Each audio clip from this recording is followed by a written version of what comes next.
Hello, welcome to this video lesson on the poem The Emigrée by Carol Rumens. I'm going to run through some basic background information for the poem, then I'll read the poem to you, then I'll work through understanding it, and then finally we'll end on analysing themes. So to start with, The Emigrée. It was written in 1993 by Carol Rumens.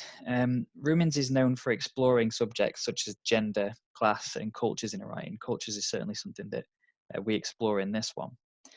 She often likes to go far away into alternative places in her poems, but then has a need to return home, and that's reflected by her quite plain language. This is why we see a balance in this poem between a foreign speaker and Western culture.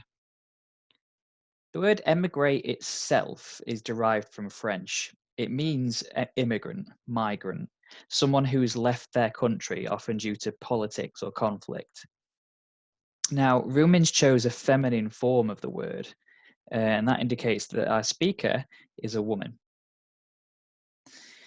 So, in the poem, the speaker refers to her past when she and her family were forced to leave their country. She doesn't specify which one, and that's probably deliberate. But crucially, she can't go back there because whatever the country was when she left, it isn't the same. It's not the same country anymore. Something quite difficult for us to relate to. While this was written in 1993 then, it clearly still reflects the lives of many people today. For example, those who were forced to flee Syria and might never be able to go back. So the speaker also explores how she feels about the country that she grew up in and how she thinks she's seen by others. We've got this constant contrast then between where she's from and where she is now and how those two things interlock and relate to each other. So let's have an actual read of the poem now. The Emigrée. There was once a country. I left it as a child, but my memory of it is sunlight clear, for it seems I never saw it in that November which, I am told, comes to the mildest city. The worst news I receive of it cannot break my original view, the bright, filled paperweight. It may be at war, it may be sick with tyrants, but I am branded by an impression of sunlight. The white streets of that city, the graceful slopes, glow even clearer as time rolls its tanks and the frontiers rise between us, close like waves. That child's vocabulary I carried here, like a hollow doll, opens and spills at grammar. Soon I shall have every coloured molecule of it. It may by now be a lie, banned by the state, but I can't get it off my tongue. It tastes of sunlight. I have no passport, there's no way back at all, but my city comes to me in its own white plane. It lies down in front of me, docile as paper. I comb its hair and love its shining eyes. My city takes me dancing through the city of walls. They accuse me of absence, they circle me. They accuse me of being dark in their free city. My city hides behind me. They mutter death, and my shadow falls as evidence of sunlight. So now we're going to start to unpick the poem. It's unusual for you to understand a poem fully after one read. So what I'm going to go through is each stanza and the basic meanings, essentially. So she starts off with "there was once a country." So that's clearly referring to her original country. It doesn't seem to exist anymore by the way that she's phrased it. Reasons for that could be, as I said before, political reasons or war. I left it as a child, but my memory of it is sunlight clear. So even though she was very young when she left, she feels that she has a bright, clear memory of what it used to be like. And then she says she never saw it in that November, which comes to the mildest city. It seems like an oddly specific way of phrasing it, that November. Perhaps this is when things started to go wrong and they had to flee. Towards the end of the stanza, then, she says, "The worst news I receive of it cannot break my original view, the bright, filled paperweight. It may be at war, it may be sick with tyrants, but I am branded by an impression of sunlight." The way that she says "it may be at war," present tense, indicates that this country that she has left is still suffering, it's still going through turmoil, it's still at war. So the speaker's impression, though, vitally, can't be ruined, no matter what she hears about it. Just in case you didn't know, when it says sick with tyrants, what she means is a tyrant is like a dictator, so a cruel and oppressive leader. It indicates that this is the reason why they had to leave. On to the second stanza. So the white streets of that city, the graceful slopes glow even clearer as time rolls its tanks. This bit, she's remembering how her old city used to be pure and bright and clear. Even as it gets ravaged by war, her old memory becomes clearer. It can't be tainted. The frontiers rise between us, close like waves. Frontiers are borders. So basically what she's saying is that tanks were spreading across it, and new borders are being created all the time. And the reference to waves is interesting as well, because what that means is that it seems like it's constantly changing. So it's always been going through this really tough, difficult time. And she's hearing about all of this. Now she's an adult in these bits. That child's vocabulary I carried here like a hollow doll opens and spills at grammar. She's an adult now. So what she's saying is that she's able to express her feelings about her country now. But when she had to leave, she was limited to just vocabulary, just words. She wasn't able to fully understand the reality of the situation, that she'd never go back, that it would never be the same, all those kind of things, how people would treat her in her new country. Perhaps that's why her memory of it's so bright, why she's so resilient, why she's so determined to keep hold of this memory. Then we've got a very interesting line. It may by now be a lie banned by the state. But truth can't become a lie. The way the speaker says that her memories of the old country have become banned reflects the tyrannical control and lack of freedom that was brought by new leaders. What she's saying then is that whatever she used to believe might now be taught as being wrong. Whatever she used to know about that country might now be taught as being wrong by the new people in charge, by cruel, controlling leaders. Something that we see in certain countries like North Korea, who are led by dictators. It tastes of sunlight then. I can't get it off my tongue. It tastes of sunlight. Now, this idea of sunlight is repeated throughout the poem. You probably noticed it by now, 2 stanzas in, that we've got this constant reference to sunlight. So why is that? Well, there's different reasons. Basically, I think the literal idea is that why would she constantly think of sunlight when she thinks of this place? Often these countries, these war-torn countries that suffer civil war and political uprisings like this, they tend to be Eastern European, Middle Eastern, African countries. They tend to be countries that are quite hot. And so that is a possible reason why she always associates her memories with the brightness of this country that she used to be part of. There are other reasons for it as well, but we'll go into it later when we analyze. Now, this last stanza is really open to interpretation. There's lots of different ways that you can see it. I have no passport, there's no way back at all, is a rare glimpse of hopelessness from the speaker, who is normally quite strong, quite determined.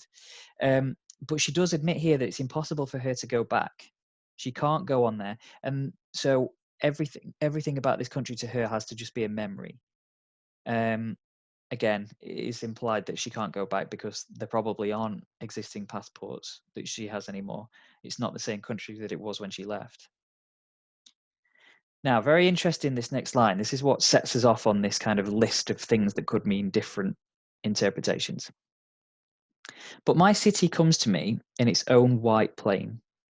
White plain could be seen in lots of different ways. And what she's done, first of all, is that she's flipped the idea of visiting her home by having her home come to her. In the next few lines, what she's essentially saying is that all different aspects of her life reflect her culture, her heritage, her identity, what her country means to her. Everything that she does in her life, she sees who she is originally. She sees her country, she sees her city, she sees her background. When it says white plain, it could refer to her memories. So instead of it meaning plane as in the one that you travel in, it could mean plane as in a plane of existence, a setting, a place. So if this white place is the case, maybe she's talking about her memories. Thirdly, it could be talking about her dreams whenever she's imagining things, whenever she's thinking deeply about things that aren't real. Maybe she always thinks about her home, her original home. Then we've got this quite complex bit. I'm just going to translate these words for you, and then we'll get into what it could mean. Docile just means kind of unthreatening and tame. And when she says it in these 4 lines, I think that each time she says it could refer to something else. Just to clarify with these lines, it is very confusing. There is no right answer. It's completely open to interpretation. It lies down in front of me, docile as paper. I comb its hair and love its shining eyes. My city takes me dancing through the city of walls. In these lines, then, is she personifying her city and her culture? Like it's taking her out and it's doing these things with her, but actually it's just the way she feels about her country that is influencing her behavior. That's possible. Is it more specific? Is she talking about the doll that she brought with her that she still has with her? Comb its hair, love its shining eyes. Or does she have a child, perhaps? And her child, because she's young, reminds her of her country. It's possible again. Lies down in front of me, comb its hair, love its shining eyes.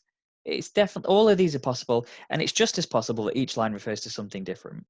Essentially, then, going back to what I said before, what she's saying is that her culture, her identity, her life, her background comes through in all the things that she does in her life.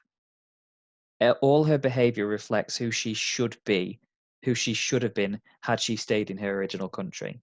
So she's deeply patriotic. She's deeply connected to her heritage. They accuse me of absence. They circle me. So it's interesting use of pronoun here. They accuse me of absence. So because it's absence, that implies that she's talking about people from her original country, people who are maybe in her original family. Maybe she's can't experience him there very much, or maybe she can only contact them in a certain way. It's not clear. But accuse me of absence does indicate that she's talking about her original family. They accuse me of being dark in their free city. Well, that doesn't sound like she's talking about the same people. All the way through this stanza, then, what we've got Carol Rumens being deliberately vague. So she's being ambiguous. So this ambiguity, so when it's deliberately not clear, this ambiguity is helping the speaker put forward the idea that there's always a contrast in her life. There's always this sense that no matter what, she can't win. So let me explain that for you. If in the first green line, they accuse me of absence, they circle me, she's talking about people from her country. And then in the second one, they accuse me of being dark in their free city, is about actual people who she's currently living with in a new city, in a new country. Well, what she's saying is that she feels like she's an outsider. Does she not feel like she belongs anywhere? There are also hints that there are references to her racial differences as well, being dark in their free city. If it's their free city, it does indicate that she feels like she doesn't belong there. My city hides behind me. That should be one of the blue ones, really. Another reference to her culture, her background. They mutter death. And this is even more ambiguous, even more unclear. Who's she talking about now? And when she says by muttered death, does she mean how she feels threatened? Or is this a reference to the amount of loss, amount of deaths that there have been in her home country? Is it a reference to how she's still alive, but people in her home country are still dying? And therefore, does that explain the final line? And my shadow falls as evidence of sunlight. So does this tragedy actually just underpin how proud she is of her country? The final line continues to contrast, which has been evident all the way through the poem. Even in the darkest of times, her sunlight memories still exist. The worst things that she can hear about the place that she left, such as death, it just solidifies her old memories, what was great about her country. Overall, then, this poem is about a speaker who feels deep pride in where she's from and who she should be. It is about identity, And it is about making this clear message that she is proud but strong. She is resilient. She won't let it go. Right. So we've done most of the context, the who, what, where, when. Now let's have a look at the whys. So the things that are being said about life, about human nature from this poem. You'll notice that a lot of these actually relate to other poems, and that's why we're able to make connections between them through the themes and the big ideas in them. First of all, conflicts can ruin the lives of those who want no part in it. That's something we've seen in lots of the other poems, and it's definitely something we see here. As a child, she wanted no part in it, but because of the strife of those in power, she was forced to completely change her life. It is another example of the abuse of power from those in charge. It's another example of the tragedy and displacement conflicts can cause. Displacement meaning people having to move or change because of something else. It emphasizes the importance of culture and heritage, and it is an example of strength and determination from a victim. All 5 of those we see in other poems. So this is a really useful poem for comparison, the Emigrée. It's really useful to relate to lots of the other poems. So on to themes. As I've said before, themes are big recurring ideas throughout text. They help with the messages of the writer. And I think there are lots in this poem. But primarily what I'm going to look at today are memories, conflicts, and contrasts. You could look at identity as a completely separate thing, or what I've done is I've kind of built identity into these. So let's start with memories. So we know then that this speaker has memories of this place before she had to leave it, and these have kind of formed who she has become as a person. That starts when at the beginning of the poem she says there once was a country. Now, this preposition once is really interesting. It makes it sound like it's a fairy tale, like the poem's a fairy tale, as though her country is a work of fiction now. It also makes it sound quite glorious, the idea that it's made up. Then we've got this kind of caesura. Now, caesura is when we have pauses in the middle of lines, and that is caesura. It can be any type of punctuation as long as we've got a pause. The caesura helps create the effect that it no longer exists. So there once was a country. And then that pause that we have re-emphasizes this idea of it being a long time since it was there. And then we've got the beginning of the sunlight clear imagery. Now, we typically associate the noun sunlight with peace, hope, purity. And what that does is it tells us all the way through the poem that her memories are therefore bright and childlike from a time when she was too young to understand all of its flaws, too young to understand the reason why she had to leave and all those kind of things. Now, we do get the repetition of sunlight throughout the poem. Each stanza ends with sunlight, sunlight, sunlight. Lots of reasons for that, but what we'll start with now is the word branded. If something's branded, say for example a cow, it's permanently got a mark that is burnt onto it. It's like a scar. I suppose the human version would be like a tattoo. So what she's saying is, I am branded by the impression of sunlight. She's saying that it's permanent. This idea of what her country used to be like is permanently with her. It's formed who she has become. The ending lines, as I said before, in a repeated way, keep coming back with sunlight, sunlight, sunlight. And that helps convey that no matter what happens, her final thoughts will always be her memories and identity belong with that country. Sensory imagery, it tastes of sunlight. I can't get it off my tongue. What this does is it shows that these memories and her heritage are a part of everything with her. She can always feel it. It's not just what she saw, it's what she could feel and taste as well. Alternatively, you could look at the word tongue and what it symbolizes. Tongue could also refer to what she says, so her language. So she could be saying here, I can't stop talking about it. Everything I say is a reflection of what I have learned about it. Then we've got this ambiguous bit about the white plane and all the different possibilities about who she's talking about or what she's talking about. No matter how you interpret these lines, her memory and this of the city is clearly a very positive and enriching part of her life. It's docile compared to the conflict that's actually happening in it. And she says that it's got shining eyes and it's taking her dancing. It influences her behavior. These are all very comforting and positive ideas. They help her keep hold of her identity.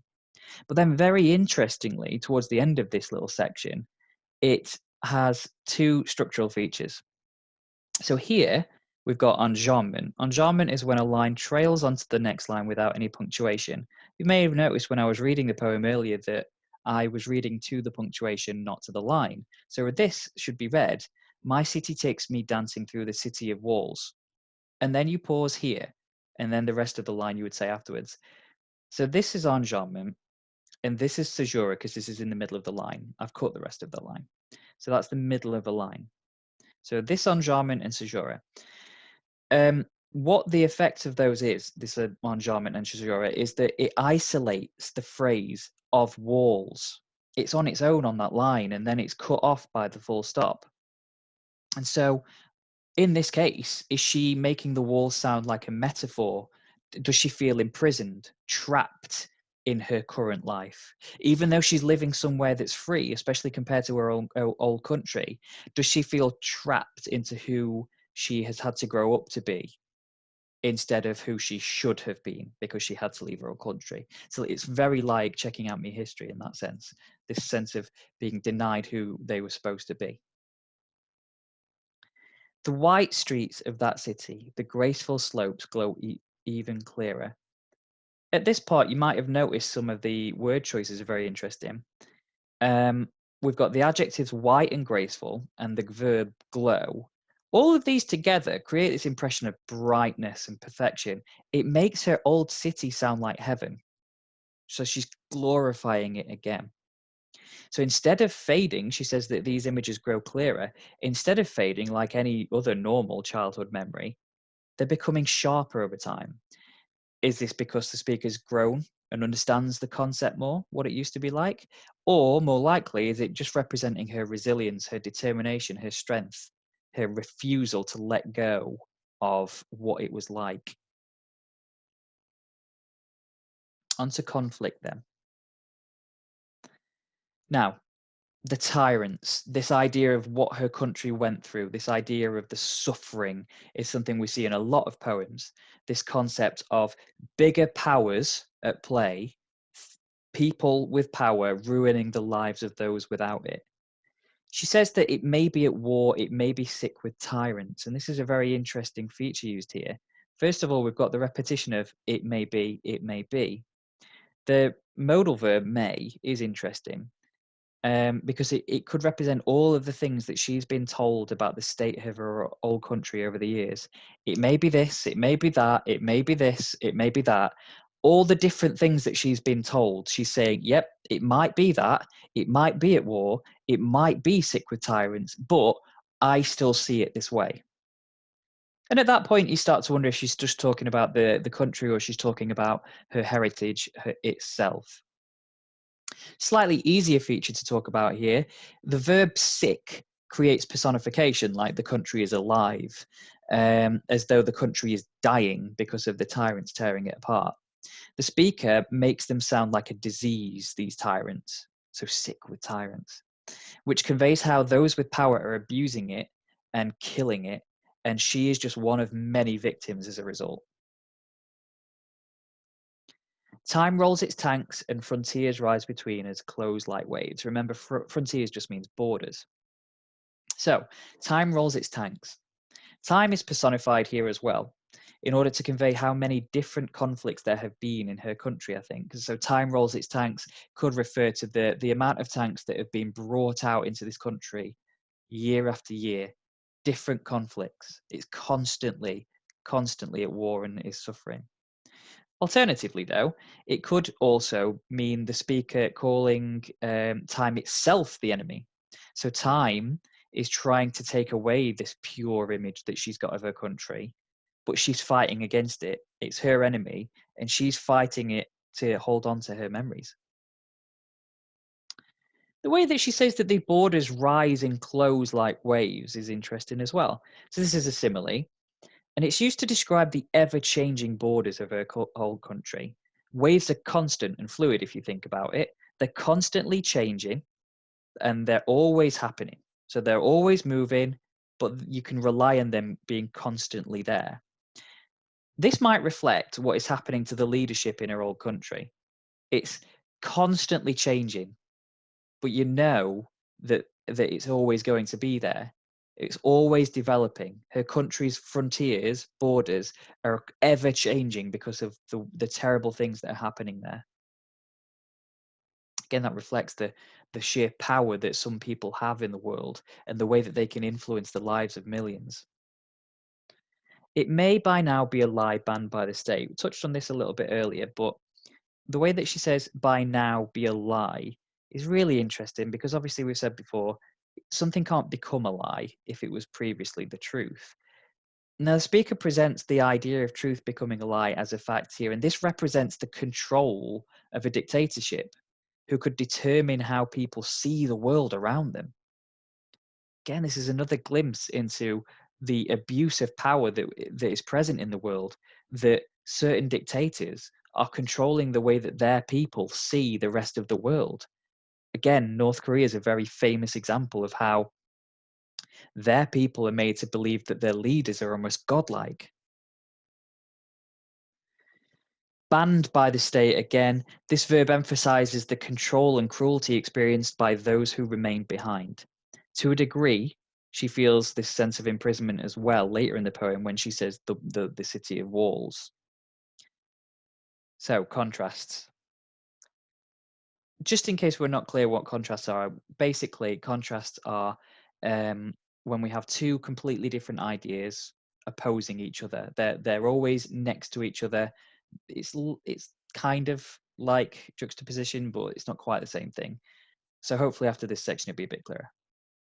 So the worst news I receive of it cannot break my original view. The bright filled paperweight. So the contrast here is that we've got the superlative worst news against the fact that it cannot break her view. The contrast then is the news and the horrors and the terrible things happening in her country contrasting against her strong and positive view. It makes her memories and her perspective of her old country sound resilient again. She calls her view a bright filled paperweight, and this is a metaphor. Paperweights are heavy. They're designed to stop paper from drifting away. So she's calling her memories immovable, basically. She's saying that her memories aren't going to be moved. They are solid. They are staying where they are. Then later in the poem, we've got this section about the different pronouns. They accuse me of absence. They circle me. They accuse me of being dark in their free city. Here we do also have a contrast between where she is now and where she's come from. So at first she's referring to the people from her old country. Then secondly, in the second set, when it says they accuse me, she's talking about the people from her old country, current country, sorry. So old country, current country. They accuse me of absence, old country. They accuse me of being dark in their free city, current country. Either way, she feels like she is being accused of things. She feels like she has been judged, like she doesn't belong. She can't win in this situation. And that's all conveyed by the contrast between there and here. She doesn't feel any freedom, which is interesting. When she says they accuse me of being dark in their free city, she says their free city, which implies that she doesn't feel that freedom. And then interestingly, if this is referring to race, they accuse me of being dark, it doesn't have to be. It could just imply that she's an outsider in other ways. But if it is a reference to race, it's something that she can't control. It just once again highlights this isolation, this judgment felt by immigrants. As I said before, all three of these themes that I've chosen to look at today actually refer to the bigger theme of identity. And this is absolutely the kind of thing I was talking about. This idea that she doesn't feel like she is a person who belongs in any of these places now because of what she's gone through. This is a really good quote, really easy to talk about. So this is talking about how she left her country and what she's become since. That child's vocabulary I carried here, like a hollow doll, open and spills of grammar. So the whole thing is a metaphor for her growth into a woman who knows who she is and what she was nearly, it's how she was nearly denied it. Vocabulary just means words. I would have hoped you'd know that. When she was a child, then what she's saying was that she was limited in what she could say and understand about her life. So she brought with her a vocabulary, basic communication. But now it opens and spills a grammar, the hollow doll, which we'll talk about in a second. So she's able now to spill a grammar. Grammar is bigger than vocabulary. Grammar is basically sentences, much more complex ways of expressing views. So what she's saying is, as part of this metaphor, it's all still part of the metaphor. Now she's an adult. She's able to express these feelings properly. She's able to understand properly what she is, who she is, what her background is, who she wants to be. And then interestingly, we've got the verb spills, which implies that she has a lot to say about all of these things. Very, very similar to checking out my history in that sense. This pride and strength contrasts against how she's made to feel by those around her. So we've got this one last contrast. Her pride, her strength, and then everyone else's kind of negativity, the impression that she doesn't belong. Now, like a hollow doll. That's a simile, isn't it? Simile within the metaphor. Hollow in this doll could represent how empty it was, and that emptiness could represent the potential that she had as a child, as though as she grows, it would be filled with knowledge. And that, I think, is why it later opens and spills a grammar, because her life experiences growing up in this old country, then leaving, and then growing into an adult in the new country, she has grown full of experiences, full of knowledge, and now finally she's able to articulate, put into words what she thinks and feels, and decide who she is, what her identity is.